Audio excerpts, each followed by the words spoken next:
So thinking of a place of where to study in this 9 a.m. class, made the decision that it'd be interesting to walk all the way through First and Second Kings. I think it's one of the more confusing sections of history.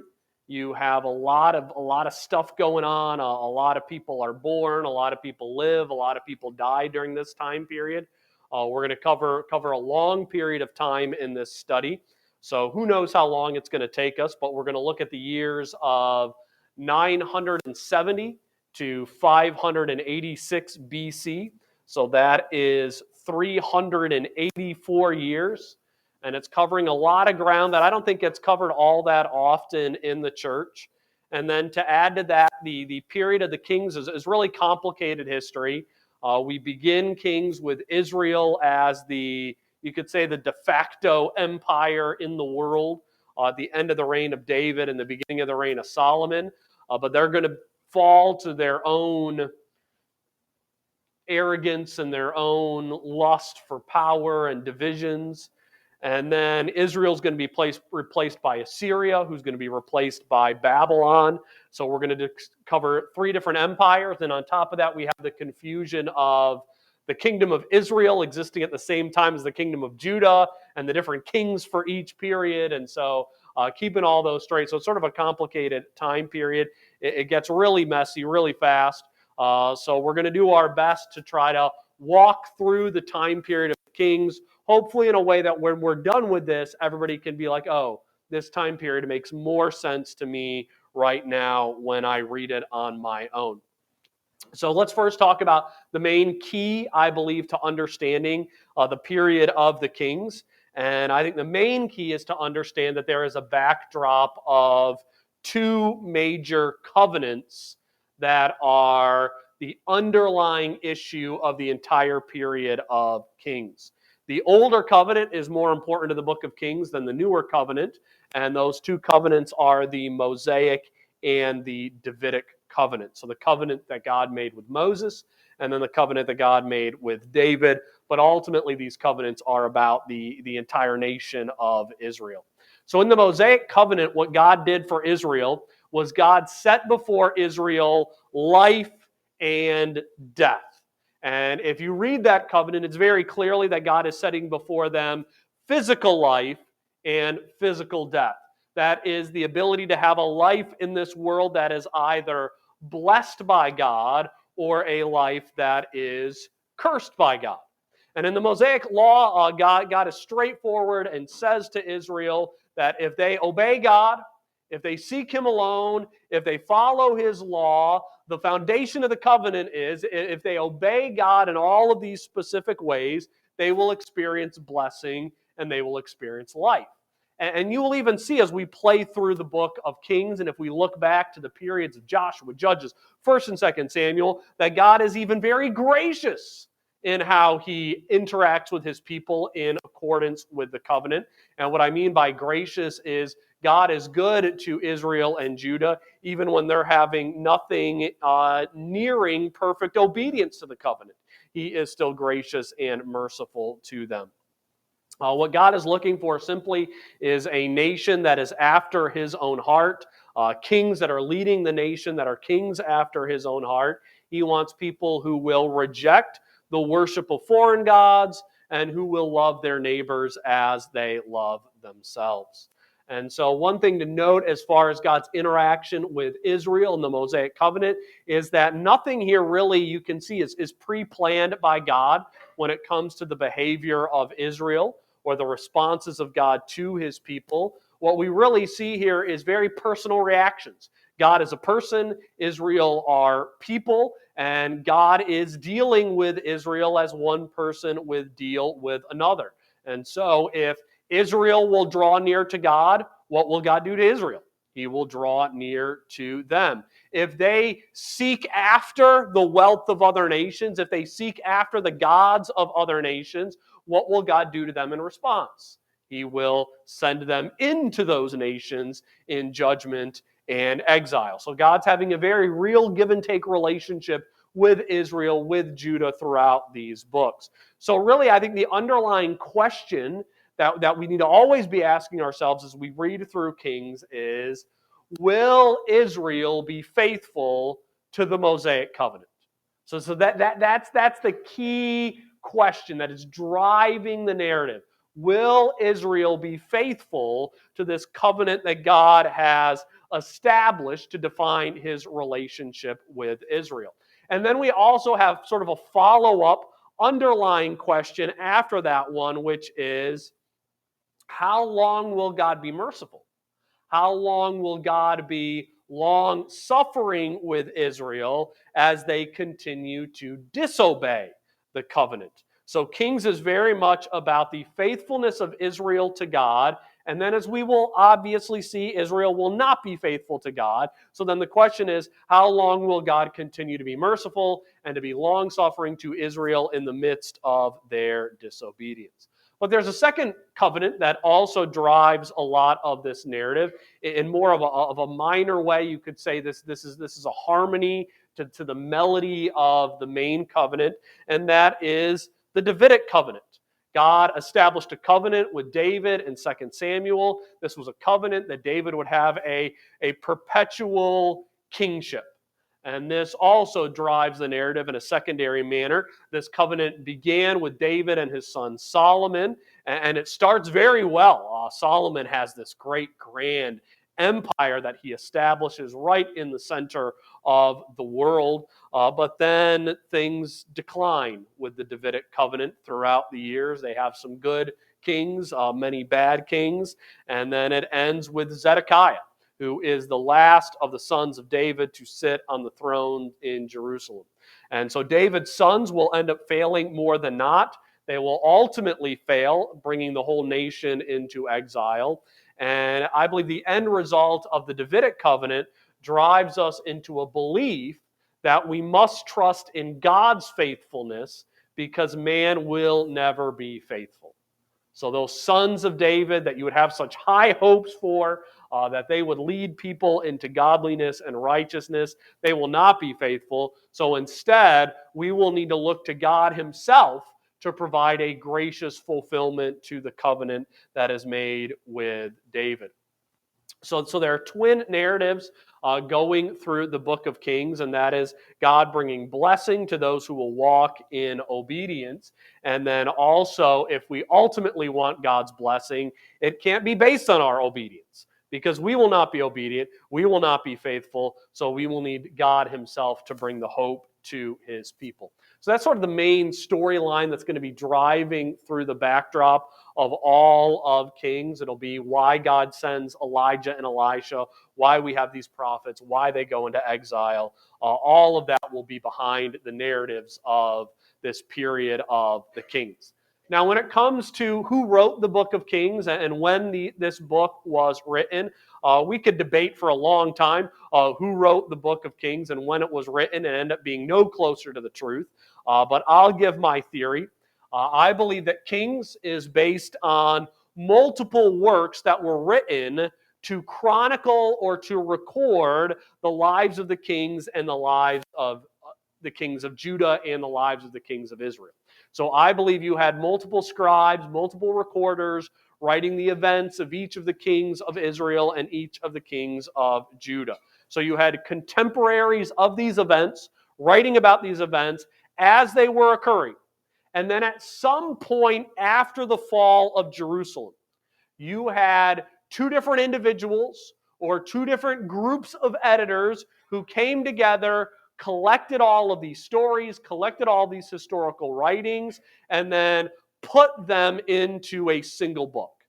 One of the individuals or groups who brought them together into a single book brought us the book of Kings. The other individual or group who brought these events together brought us the book of Chronicles. So we have multiple writers, multiple editors. Obviously, this book is recording events that took place over 384 different years. So we would not expect a single writer of these books. So most likely we have an individual who sometime after the fall of Jerusalem got together all of the writings that covered the kings during that time period. Was like, this needs to be saved. And so he edited them down into a smaller collection of writings for the purpose of making sure they would stay safe and then pass them down over the years.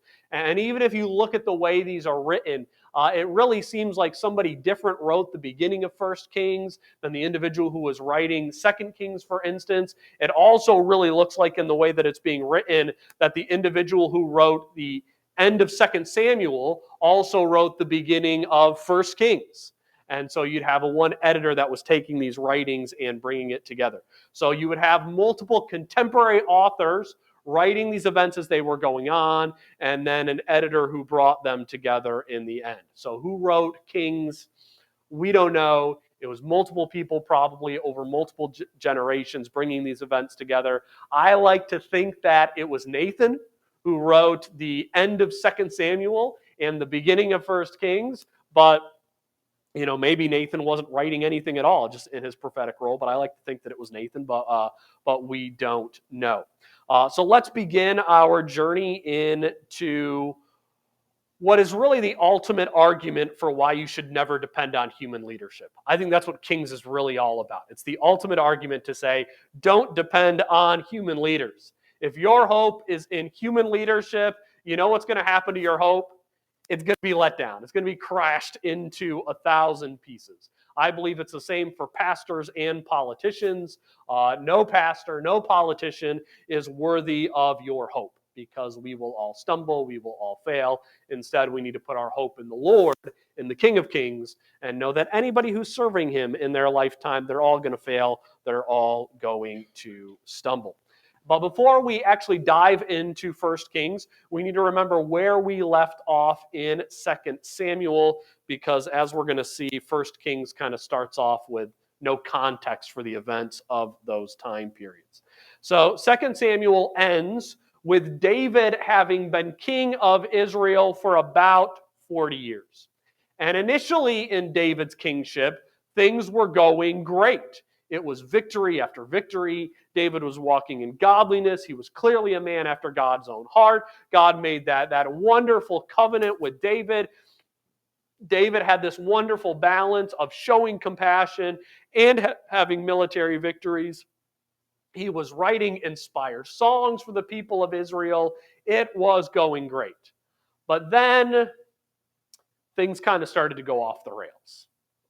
It started with David's adultery against Uriah and Bathsheba, which ended in the murder of Uriah, the death of David's son with Bathsheba, and then that began a period of struggle that really went throughout the entirety of the rest of David's rule as king. His own son Absalom opposed him, slept with his concubines in order to humiliate him, and then was killed. 2 Kings ends with a coverage of David's military exploits, and you would think, oh, at least we're ending on a high point in 2 Samuel, covering all of David's military victories. But then the writer of 2 Samuel, maybe 1 Kings, reminds us, yeah, things weren't going well even with those military victories, because it ends with David taking a census, numbering the people of Israel and Judah, and in that census he angers the Lord, results with a plague coming upon Israel that kills thousands. Now, God was gracious even in the midst of that plague, but that plague is how 2 Samuel ends. So you can't say David rode off into the sunset in his retirement years, enjoyed his 401k, went on lots of vacations and cruises, and everything was wonderful at the end. No, David did not have good retirement years. But his years in his old age were as challenging as his years in his youth. And he had some very challenging years before he became king. So 1 King begins with David on the throne, but things are fading kind of fast. And we see this theme play out in the first 4 verses of 1 Kings. Now, King David was old. He was advanced in years, and they put covers on him, but he could not get warm. Therefore his servants said to him, let a young woman, a virgin, be sought for our lord the king, and let her stand before the king, and let her care for him, and let her lie in your bosom, that our lord the king may be warm.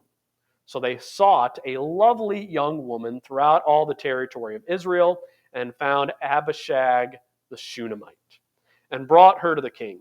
The young woman was very lovely, and she cared for the king and served him, but the king did not know her. So let me just say, First Kings starts with like the weirdest paragraph in the world to begin a book with.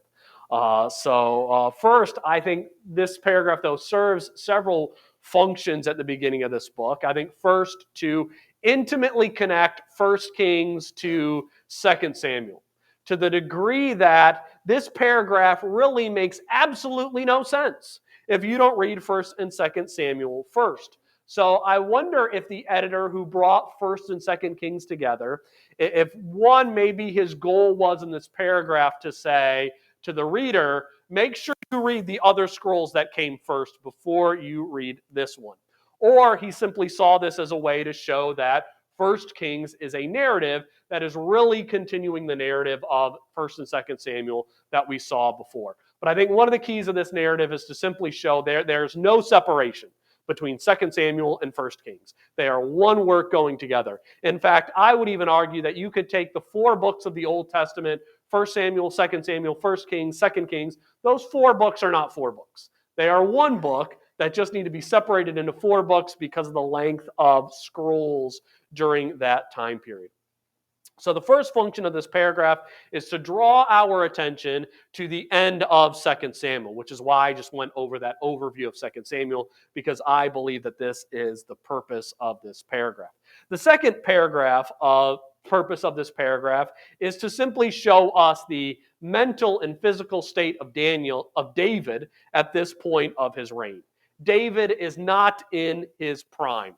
David is at his end. And then we have the introduction of this young woman by the name of Abishag, which is just a bizarre way to start a book. The book begins with our focus on a young virgin girl who's going to lie with the king in order to keep him warm. What a weird detail to start off a book.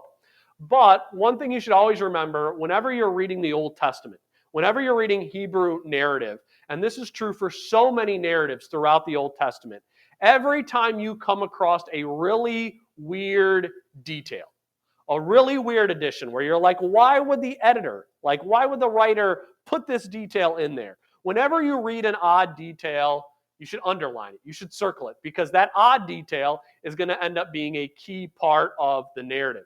You can see this all the time. Like, for instance, in the book of Joshua, when you read, for Achan, the son of Carmi, the son of Zabdi, the son of Zerah, of the tribe of Judah, took of the accursed items. As soon as you read about Achan picking up those items from Jericho, this is not a random side note that a guy just happened to pick up a few items from Jericho. That moment is going to drive the narrative through the next portion of Joshua. Or when we read in the book of Judges, Ehud, the son of Gera, the Benjaminite, a left-handed man. When we read that he's left-handed, you should underline that, because that's going to be important that we bring out the fact that he is left-handed, because that's how Ehud is going to be able to deceive Eglon and end up saving Israel. So when we bring up Abishag, this young virgin who's sleeping with David in order to keep him warm, we got to say, this is obviously going to be a major part of the narrative coming up here at the beginning. So what is the crucial thing that we learn about Abishag? We learn through Abishag's presence that not only is David old, but he's reached the point where he is no longer a capable ruler of the nation of Israel. That's the point that Abishag is supposed to show us. David is no longer able to rule over his own people. First, we see it in his inability to keep himself warm at night. He's so advanced in age that he's just cold all the time. Second, we see it in the more explicit, the king did not know her. Now, David had a lot of wonderful qualities. One of David's wonderful qualities was not an abundance of self-control around beautiful women. That was not something that David was good at. He collected wives. He slept with the wives of one of his best soldiers. He was not a man of restraint. So when we read that David is cuddling up with this beautiful young woman at night, but he's not knowing her, This is the way of the narrative to say that David is so advanced in age that he no longer has the ability to do this very basic function of manhood. It's time for David basically to step down from the throne, to no longer have this place of leadership.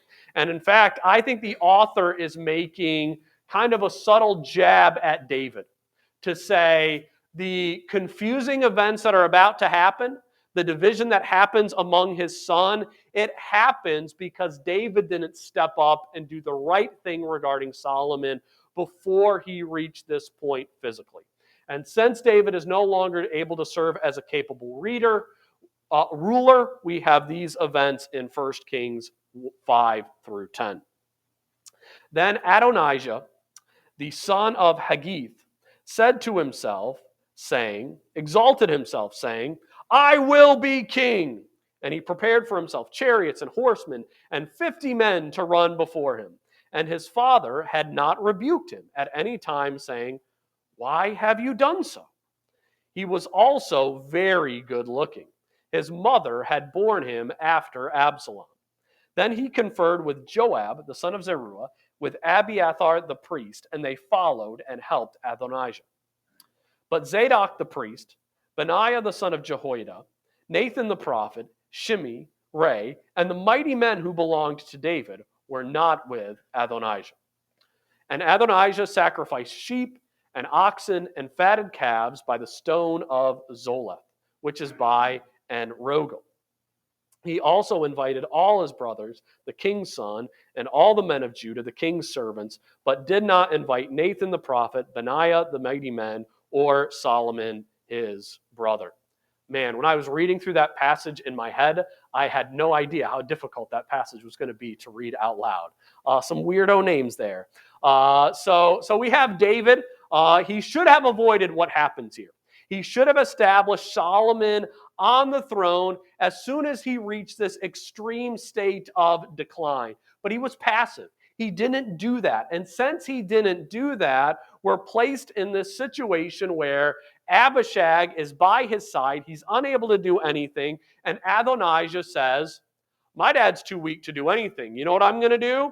I'm just going to take the throne for myself. So we have Adonijah taking advantage of David's weakened state to secure the crown for himself. Now, I do want to say, I believe here Adonijah is not nearly the same as Absalom in what Absalom did. Absalom's goal was, I wanted to take the crown from my father, and I was going to even eliminate my dad so I could be the king of Israel. What I see Adonijah here doing is something very different. Adonijah, I even think, has a degree of wisdom, which is why Joab and Abiathar go along with him. And their idea is, let's secure the throne for the next generation.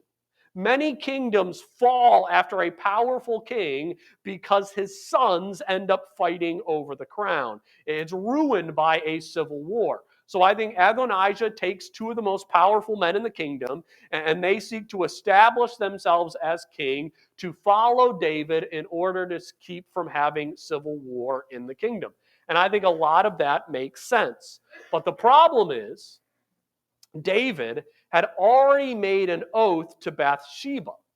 And also, God's ways are not always our ways, and things do not go as Adonijah had planned.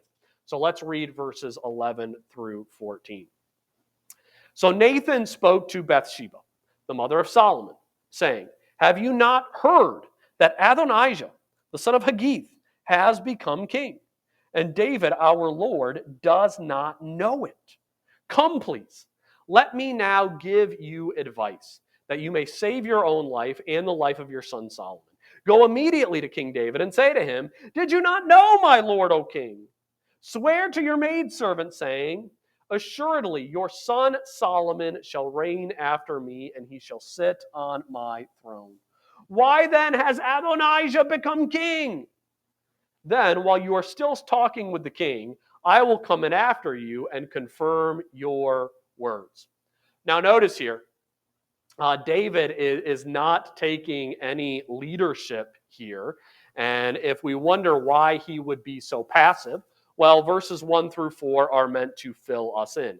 It isn't that David doesn't care about what's going on. It isn't that David isn't concerned. But the problem is, David is so close to being on the verge of death because of old age, he cannot even act for himself and his old promises that he made earlier. So what I see here is Nathan's presence is serving once again as a rebuke for David. Remember, Nathan earlier rebuked David for what happened with Bathsheba, and Nathan is confronting David here again. And Nathan is even once again very wise in the way that he confronts David. Because when Nathan confronted David about Bathsheba and Uriah, remember, Nathan began with this really picturesque story about a shepherd and a lamb that was taken from him by an evil rich guy. And Nathan's like, David, you're the evil rich guy, not the good shepherd. And Nathan really used that story in order to, convict David's heart. And Nathan is very similar here. This time, it's not Nathan going directly before David, but it's Nathan going to Bathsheba and getting Bathsheba involved in order to convict David and to get him in his old age acting as he should. So we have Nathan and Bathsheba scheming. They're scheming for good, but they're scheming nonetheless. And Nathan is wise enough when he speaks to Bathsheba about how she needs to be involved here to let her know that her life is on the line. Adonijah is not going to let her live. He's not going to let Solomon live if he is able to secure the throne. So they scheme to get David moving and get David acting. And now we have the result of their scheming in verses 15 through 27. So Bathsheba went into the chamber to the king. Now the king was very old, and Abishag the Shunammite was serving the king. So here's where the author, the narrator, is letting us know, if you weren't sure why I talked about Abishag before, I'm just being totally explicit why I brought her up.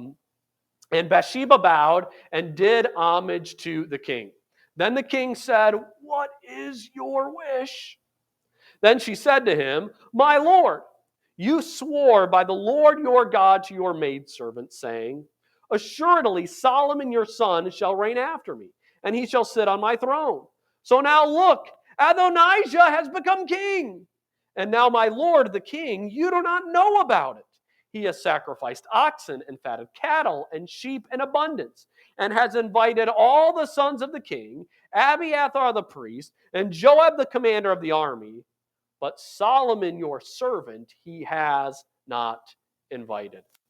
And as for you, my lord, O king, the eyes of all Israel are on you, that you should tell them who will sit on the throne of my lord the king after him. Otherwise, it will happen, when my lord the king rests with his fathers, that I and my son Solomon will be counted as offenders." And just then, while she was still talking with the king, Nathan the prophet also came in. So they told the king, saying, "Here is Nathan the prophet." And when he came in before the king, he bowed down before the king with his face to the ground. And Nathan said, "My lord, O king, have you said, Adonijah shall reign after me, and he shall sit on my throne? For he has gone down today and has sacrificed oxen and fatted cattle and sheep in abundance, as has invited all the king's son and the commanders of the army and Abiathar the priest. And look, they are eating and drinking before him, and they say, 'Long live King Adonijah!' But he has not invited me, your servant, nor Zadok the priest, nor Benaiah the son of Jehoiada, nor your servant Solomon. Has this thing been done by my lord the king? And have you not told your servant who should sit on the throne of my lord the king after him?" So let's go back through this and walk through what happened. So first, Bathsheba comes before David, and she's wise enough when she talks about Adonijah setting himself up as king, not to make this about David, you promised that Solomon would be king. Or David, don't you know Solomon would make such a better king than that beautiful scoundrel Adonijah? But instead, she makes this about David. Don't you know that since you made a promise about Solomon being king, if he ends up not ruling as king, who's going to be the first thing that Adonijah is going to wipe out in order to secure the throne? He's going to wipe out me. He's going to wipe out Solomon. In other words, she's saying to David, David, if you don't do anything about what is going to happen, who's going to be responsible for my death and Solomon's death? It's you. Because you made that promise and you're not living up to what has been promised. So this is about how David's word has been defiled, and if David allows his word to continue to be disobeyed, to continue to be defiled, the people who will pay the penalty for it is Solomon and Bathsheba. So that means it'll be David's own oath. If he doesn't back him up, the result of that will be that Solomon will end up dying. So she's not pulling any punches. She's letting David know what her sons has done, and she's letting them know that, yes, because of what is happening, do you know whose life is going to be at risk? It's my life, David. It's Solomon's life who is at risk. So she brings up this idea that because David's oath is being disobeyed, that it's putting Bathsheba and Solomon's life at risk. And then as she's going through this, talking about the danger that she's in under, Nathan comes in, and as Nathan clearly shows he's able to do, he plays his part to perfection.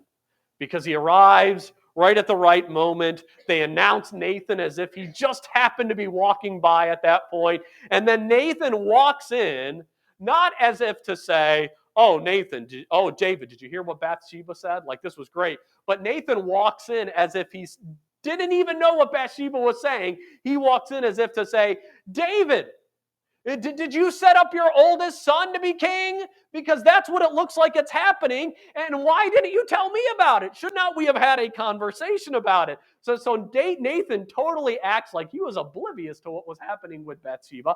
Obviously, he wasn't. He brought this all up in concert. But he brings the two of them together and really to drive David to the point where they're like, David, I know you're old. I know you have a hard time doing things, but you need to act in this moment. You need to step up because things are dire.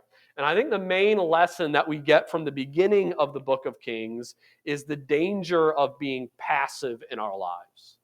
The danger of allowing other people in our lives to direct our household, to direct our church, to direct even our nation, and the importance of being active individuals while we're able to be active. If you see something that's wrong that's going on, you got to speak up and say something about it. If you see somebody pointing us in the wrong direction, you got to pull them back and be like, what in the world are you doing? We got to be people who are willing to act when they are able to, because the fact of life is what happened to David is going to happen to all of us. We're all going to reach the point in life where either because we die suddenly or we just reach the old age where we're no longer able to be active, where we can't contribute, where we can't speak up. So when we have the ability to, we got to be people who serve God with wisdom, serve God with knowledge for today. We don't want to get to the point where we're like David, where we need people coming up and basically pulling us into action because we're too old. But we need to be active for the word of God today. So God was gracious to encourage Nathan and to encourage Bathsheba to be active so that Solomon could end up getting his place on the throne. But David, really, this is another sort of bad mark at the end of David's reign. He should have been an active king involved in pointing his people toward righteousness.